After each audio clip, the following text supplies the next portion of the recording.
we are going to rotate a figure 90 degrees clockwise about the origin. I'd like to take a minute to discuss the coordinate grid and talk about its 4 quadrants. Notice the quadrants of the coordinate grid are labeled in a counterclockwise manner. We start here in the upper right-hand corner with quadrant 1, and then we move to the upper left-hand corner, quadrant 2. Down is beneath is quadrant 3, and here is quadrant 4.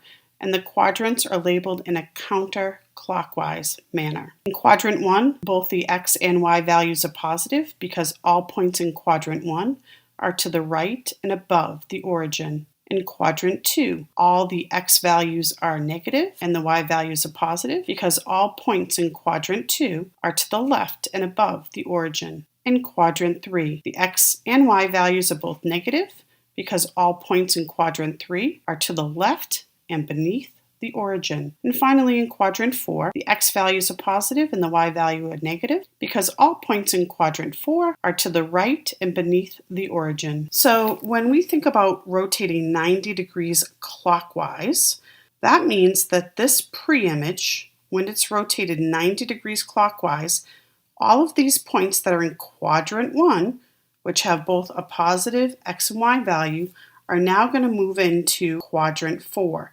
That is a clockwise rotation. What's in quadrant 1 moves to quadrant 4. That means my new vertices are going to have a positive x value and a negative y value. If we're moving from quadrant 1, where our pre-image, all of our vertices had positive x and positive y, and we're moving into quadrant 4, our x values are going to be positive, but all of our y values will be negative. Keep that in mind as we go through this. So let's take a look at our directions.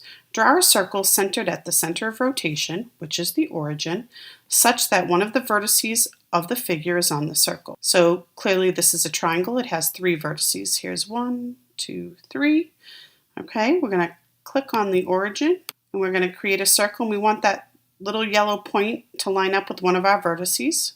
Does not matter which one. Step 2. Click and drag to draw a line through the yellow center and the vertex on a circle. So here's our vertex on the circle. Here's our yellow center. I want to click and drag a line through those 2 points. Now draw a line through the yellow center that is perpendicular to the line that you just drew. Well, we know that perpendicular lines have opposite reciprocal slopes. The slope of this line is rise 1, run 4, in a positive direction. So the slope of this line is positive 1/4. The opposite reciprocal of that is negative 4/1. So from the origin, I'm going to go up 4 and left 1 in the opposite direction of our line that's already drawn. Up 4, left 1. And voila, I just created a set of perpendicular lines. You can clearly see 4 right angles are formed between these 2 lines. We are going to rotate this figure 90 degrees in a clockwise fashion. If I take a look at this red dot and I was rotating it 90 degrees clockwise, I can easily see that this dot would rotate from here to here. So it goes from the first quadrant to the 4th quadrant. So let's take a look, see what happens. This is a 90 degrees clockwise about the origin rotation. Let's see that animation again. Okay, so now let's talk about what seems to be happening here to the points. My original point had coordinates 4, 1. Again, we're in quadrant 1, so the x and y values are both positive. The new point, after it was rotated 90 degrees clockwise about the origin, has coordinates 1, -4. Again, in this case, all points in the 4th quadrant have a negative y value. That's why that is a negative. Let's take a look at that animation one more time.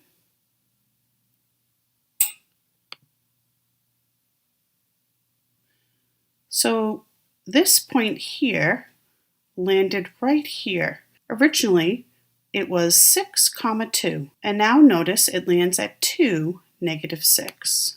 And again, all points in the 4th quadrant have a positive x and a negative y. And I hope you see a little pattern here. If the pre-image was 4, 1, its image, the x and y's have been swapped, and the sign of the x and y values depend on which quadrant the image is located in. So the 4, 1 gets swapped to 1, 4, and then because the point is in quadrant 4, we know all y values have to be negative. And if you see, this point here was rotated to right here, and the coordinates of this point are 4, -4. And let's just check out that rotation one last time. And let's check our work, and we are correct. We did a great job. So let's submit our answer. And yes, we're positive we would like to submit. And here again, we see a 90-degree clockwise rotation about the origin. And hopefully what we've learned is in a 90-degree rotation, the x and y values get swapped, and the sign of the x and y values depend on which quadrant the image is located.